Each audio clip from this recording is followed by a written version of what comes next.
Hi everyone, welcome to Global Shorthand Academy.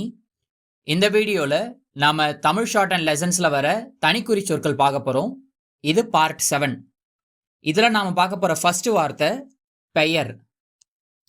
இதை எப்படி ஷார்ட்டாக எழுதுறதுன்று பர் ஸ்ட்ரோக்கு ஆன் தி லைனில் எழுதணும் அப்படின்னா செகண்ட் பிளேஸில் எழுதுனா அது பெயர். அதையே த்ரூ தி லைனில் எழுதுகிறப்ப அது பிரிட்டிஷ். ஓகேங்களா? பர் ஸ்ட்ரோக்கு ஃபர்ஸ்ட் பிளேஸில் எழுதுகிறப்ப பெயர், த்ரூ தி லைனில் எழுதுகிறப்ப தேர்ட் பிளேஸில் எழுதுகிறப்ப அது பிரிட்டிஷ். அடுத்து பர், அதை ஃபர்ஸ்ட் பிளேஸில் எழுதுகிறப்ப நண்பர், செகண்ட் பிளேஸில் எழுதுகிறப்ப மெம்பர், தேர்ட் பிளேஸில் எழுதுகிறப்ப நம்பர். இது பர் ஸ்ட்ரோக்கு. இதை அழுத்தி எழுதணும். ஃபர்ஸ்ட் பிளேஸில் நண்பர், செகண்ட் பிளேஸில் மெம்பர், தேர்ட் பிளேஸில் நம்பர். அடுத்து ஃபர்ஸ்ட் பிளேஸில் டர் ஸ்ட்ரோக் நம்ம எழுதணும் அப்படின்னா அது அன்று இல்லைன்னா அன்றி. செகண்ட் பிளேஸில் எழுதுகிறப்ப ஒன்று இல்லைன்னா ஒன்றி. என்றுக்கு நம்ம இப்படி எழுதுவோம், என்று. இதுவே த்ரூ தி லைனில் எழுதுகிறப்ப இன்று, இன்றி. இதுக்கு நம்ம யூஸ் பண்ணுவோம். அடுத்து ஒரு கோடு, சின்ன கோடு போட்டுக்கிட்டு அதில் டர் எழுதுகிறப்ப ஒவ்வொன்று.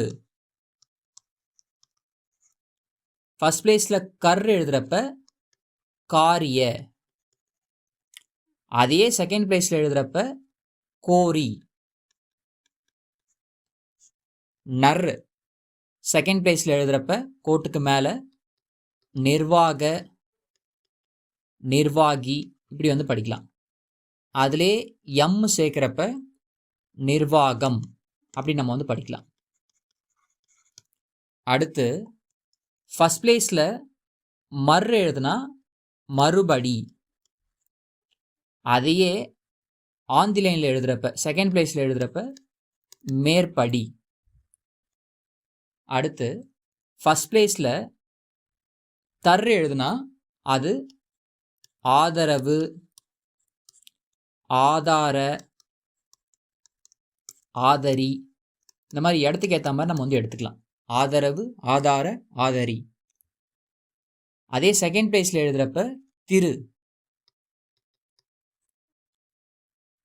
தேர்ட் பிளேஸில் எழுதுகிறப்ப தீர்மான, தீர்மானமாய். அதுக்கு நம்ம யூஸ் பண்ணுவோம். அடுத்து வர் ஃபர்ஸ்ட் பிளேஸில் எழுதுகிறப்ப அவர், செகண்ட் பிளேஸில் எழுதுகிறப்ப எவர், த்ரூ தி லைனில் எழுதுகிறப்ப இவர். வர். சரிங்களா? அடுத்து தல் ஃபர்ஸ்ட் பிளேஸில் எழுதுகிறப்ப அதில், செகண்ட் பிளேஸில் எழுதுகிறப்ப எதில், தேர்ட் பிளேஸில் எழுதுகிறப்ப இதில்.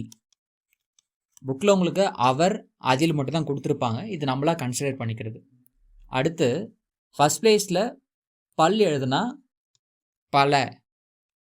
அதே த்ரூ தி லைனில் எழுதுகிறப்ப பலவித இல்லைன்னா பலவிதமாய். இதுக்கு யூஸ் பண்ணிக்கலாம். சரிங்களா? அடுத்து நல் ஃபர்ஸ்ட் பிளேஸில் எழுதணும் அப்படின்னா ஆனால். அதையே செகண்ட் பிளேஸில் எழுதுகிறப்ப ஆனதனால்.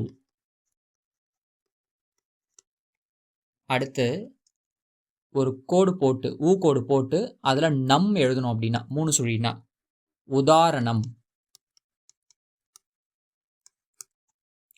ஃபர்ஸ்ட் பிளேஸில் கல் எழுதிட்டு எம் ஆட் பண்ணோம் அப்படின்னா காலம். லாஸ்ட் ஒன் எழுதிட்டு நறு மட்டும் எழுதணும் அப்படின்னா உறுப்பினர். அதில் இம் ஆட் பண்ணால் உதாரணம், வெறும் நர் மட்டும் எழுதணும் அப்படின்னா உறுப்பினர். அவ்வளோதாங்க. தனிக்குறிச்சொற்கள் பார்ட் 7 முடிஞ்சிருச்சு. தனிக்குறிச்சொற்கள் பார்ட் 7 பார்த்த ஒரு சொற்களையுமே ஆஃப் பேஜ் மினிமம் எழுதி பார்க்கணுங்க. சரிங்களா? அது மட்டும் இல்லாமல் கண்டிப்பாக லெசன்ஸ் முடிக்கிற வரைக்கும் ரிவிஷன் பண்ணிக்கிட்டே இருக்கணும். அப்போ தான் மெமரி ஆகும். ஓகேங்களா? தேங்க்யூ.